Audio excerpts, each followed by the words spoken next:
नमस्कार दोस्तों, मैं जर्नलिस्ट रोहित शर्मा अपने इस नई वीडियो में आप सबका हार्दिक स्वागत करता हूं, अभिनंदन करता हूं और दिवाली पर्व की भी आप सबको हार्दिक शुभकामनाएं। राजस्थान में कांग्रेस पार्टी के 92 विधायकों के इस्तीफे विधानसभा अध्यक्ष डॉक्टर सीपी जोशी के पास करीब 1 महीने से पेंडिंग पड़े हुए हैं। इन इस्तीफ़ों को लेकर डॉक्टर सीपी जोशी अपनी ओर से किसी भी तरह का उन्होंने अभी तक फाइनल डिसीजन नहीं लिया है। और तो और वे मीडिया पर्सन से ये भी नहीं कह रहे कि उनके पास इस्तीफ़े आए हैं, वे ये भी नहीं कह रहे कि वे इन इस्तीफ़ों को लेकर आगे क्या करने वाले हैं। वे पूरी तरह से मौन साधे हुए हैं। तो डॉक्टर सीपी जोशी की इसी चुप्पी पर अब कई तरह के सवाल भी खड़े हो रहे हैं कि आखिर क्यों डॉक्टर सीपी जोशी इन इस्तीफ़ों को आखिर क्यों स्वीकार नहीं कर रहे। तो हमें इस विषय को समझने के लिए थोड़ा कांग्रेस पार्टी के जो पिछला बैकग्राउंड है उसके बारे में भी हमें थोड़ा समझना होगा। दोस्तों, आप सबको पता है कि चाहे कांग्रेस पार्टी हो और चाहे भारतीय जनता पार्टी हो, इन दोनों ही पार्टियों में एक परिपाटी बनी हुई है कि पार्टी से संबंधित सभी छोटे बड़े जितने भी विषय होते हैं, जितने भी निर्णय होते हैं, वे जयपुर से तय नहीं होते हैं, बल्कि उन सारे निर्णय दिल्ली से तय होते हैं। चाहे इन दोनों ही पार्टियों में विधायक दल का नेता चुनने का कोई विषय हो, प्रतिपक्ष के नेता चुनने का कोई विषय हो, जिला परिषद मेंबर के चुनाव होते हैं उनका कोई विषय हो, उम्मीदवारों के चयन का, या पंचायत समिति के उम्मीदवारों के चयन का कोई विषय हो, विधायकों का के चयन का कोई विषय हो, या फिर लोकसभा के चुनावों के लिए उम्मीदवारों के चयन का कोई विषय हो, ये सारे तमाम विषय जयपुर से तय नहीं होते हैं। इन दोनों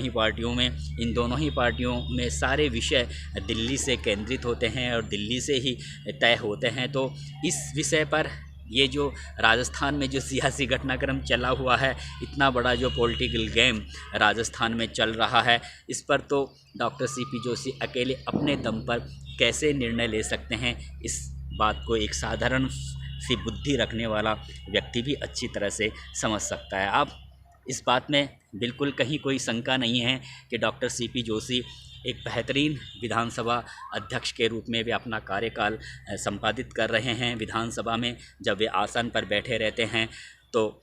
डांट फटकार लगाते रहते हैं वे मंत्रियों पर, विधायकों पर, और निष्पक्ष तरीके से विधानसभा के नियम और कायदों के अनुसार वे विधानसभा की कार्रवाई को संपादित भी करवाते हैं। और अगर किसी विषय पर उन्हें किसी मंत्री को भी दिशा निर्देश देना होता है तो वे बेधड़क होकर अपनी बात कहते हैं। तो और सब उनका विधानसभा में सम्मान भी करते हैं। लेकिन ये जो विषय है इस्तीफे स्वीकार करने का, भले ही उनके कार्य क्षेत्र का विषय है, लेकिन वे भी एक कांग्रेस पार्टी के काफ़ी सीनियर नेता हैं और काफ़ी समझदार नेता हैं। वे जानते हैं कि इस विषय पर वे अकेले इतने बड़ी संख्या में जो विधायकों के इस्तीफे आते हैं उस पर वे निर्णय लेने की स्थिति में वे नहीं हैं। वे आखिर कैसे इतने बड़े निर्णय पर अपने दम पर निर्णय ले सकते हैं, क्योंकि हाईकमान जो दिल्ली में बैठा हुआ है। कांग्रेस पार्टी का एक अलग अपना वहाँ पर परिपाटी रही है। कांग्रेस पार्टी के सारे निर्णय वहीं दिल्ली से ही केंद्रित होते हैं। और कुछ लोग ये भी कह रहे हैं कि डॉक्टर सीपी जोशी इस समय जो सियासी घमासान राजस्थान की राजनीति में और कांग्रेस पार्टी में मचा हुआ है, उसमें हो सकता है डॉक्टर सीपी जोशी भी अपना कोई हित देख रहे हों, क्योंकि वे 2008 में जिस तरह से मुख्यमंत्री बनते बनते रह गए थे, हो सकता है वे इस समय खुद को मुख्यमंत्री के रूप में प्रोजेक्ट करने के लिए वे अपनी बारी का इंतज़ार कर रहे हों। क्योंकि जिस तरह से अशोक गहलोत और सचिन पायलट के बीच में मुख्यमंत्री की कुर्सी को लेकर जो टकराव के हालात बने हुए हैं, तो इन हालातों को दूर करने के लिए हो सकता है आने वाले दिनों में कांग्रेस हाईकमान कोई बीच का रास्ता निकाले और किसी तीसरे व्यक्ति को ही मुख्यमंत्री की कुर्सी पर बिठाने का कोई अंतिम निर्णय ले ले। तो इसमें निश्चित रूप से डॉक्टर सीपी जोशी पर आम सहमति बनाने में कांग्रेस हाईकमान को किसी भी तरह की कोई दिक्कत नहीं होगी। तो ऐसी स्थिति में doctor CP Joshi Congress party के विधायकों के इस्तीफे कैसे स्वीकार कर सकते हैं? अगर वे विधायकों के इस्तीफे स्वीकार करेंगे तो निश्चित रूप से मध्यावधि चुनाव होंगे। तो ये एक तरीके से बात बिल्कुल क्लियर है कि डॉक्टर सीपी जोशी के कार्यक्षेत्र का विषय ज़रूर है, लेकिन वे दिल्ली से हाईकमान से इस इशारे का इंतज़ार कर रहे हैं और इस विषय पर हाईकमान उन्हें इशारों में जैसा भी कहेगा वे वैसा ही निर्णय इस समय करेंगे। दोस्तों, मैं आपको बताता हूं, 2008 में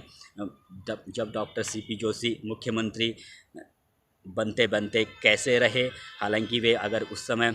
एक वोट से विधानसभा का चुनाव नहीं हारते तो निश्चित रूप से उस समय नंबर 1 पर उनका नाम चल रहा था, लेकिन वे उस समय एक वोट से चुनाव हार गए। और मुझे अच्छी तरह से याद है 2008 के जब विधानसभा चुनावों के नतीजे आए थे और दिल्ली से पर्यवेक्षक के रूप में विधायक दल का नेता चुनने के लिए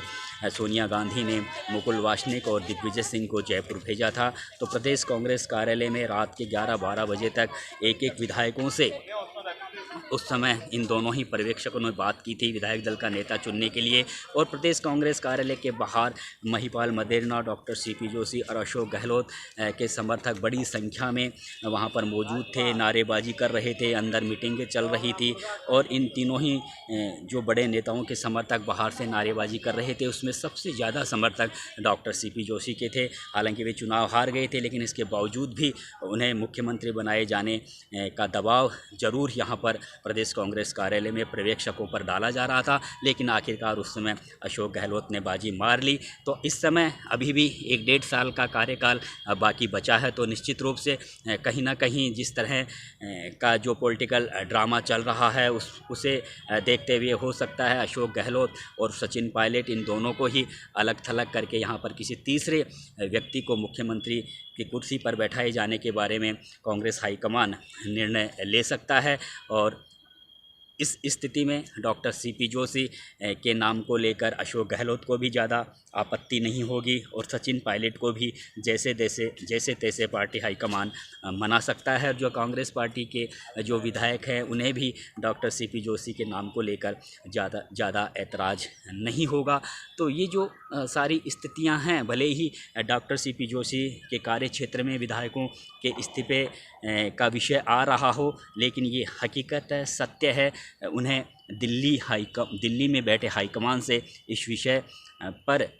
किसी भी तरह का कोई निर्णय लेने का उन्हें गुपचुप में जैसा ही कोई इशारा मिलेगा वे इस विषय पर भी निर्णय ले लेंगे। लेकिन जब तक दिल्ली से उन्हें किसी भी तरह का कोई इशारा नहीं मिल जाता तब तक वे अकेले अपने दम पर इस पर कोई भी निर्णय लेने की स्थिति में नहीं है। हालांकि कुछ लोग ये भी कह रहे हैं जो विधानसभा की कार्रवाई को अच्छी तरह से समझते हैं, जानते हैं, नियम कायदों को जानते हैं, वे ये कह रहे हैं कि इस समय डॉक्टर जो सीपी जोशी हैं वे विधानसभा में उनके पास में जिन विधायकों के इस्तीफे आए हैं उनकी सत्यता का वे पता लगा रहे हैं कि कहीं विधायकों के इस्तीफों पर कोई फर्जी हस्ताक्षर तो नहीं है, कहीं विधायकों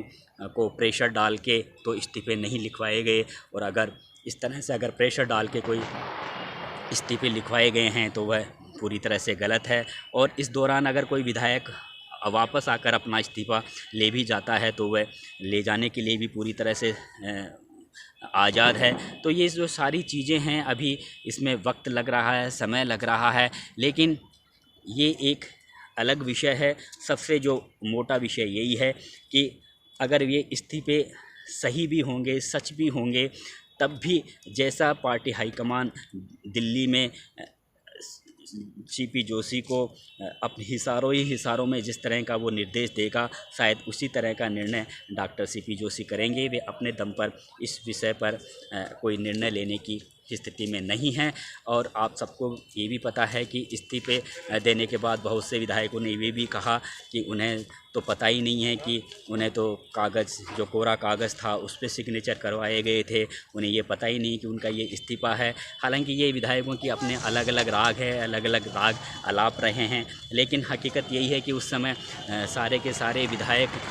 बस में बैठकर उन्होंने बाकायदा वे इस्तीफ़ा देने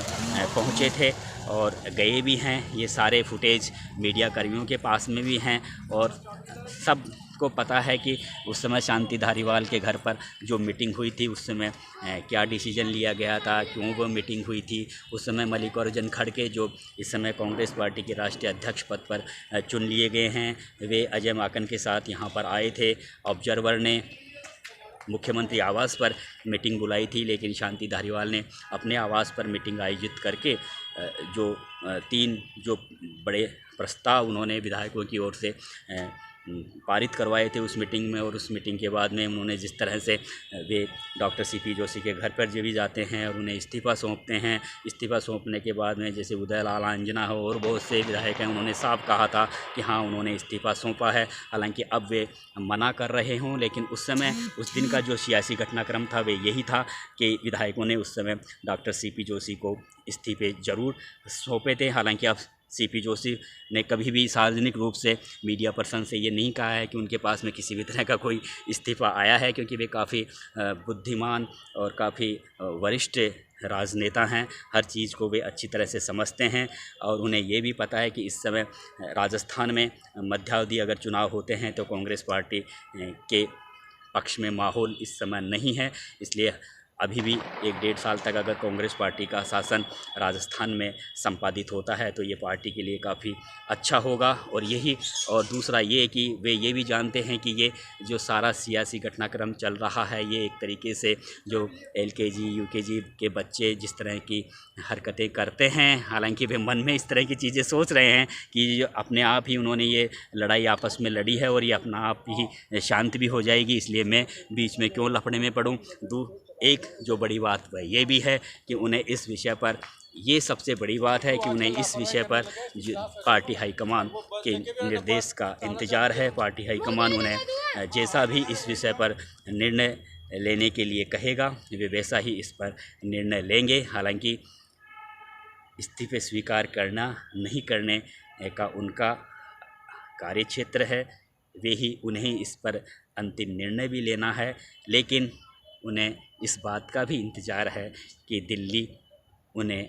किस तरह का निर्णय लेने के लिए हिसारों में कहती है। नमस्कार दोस्तों।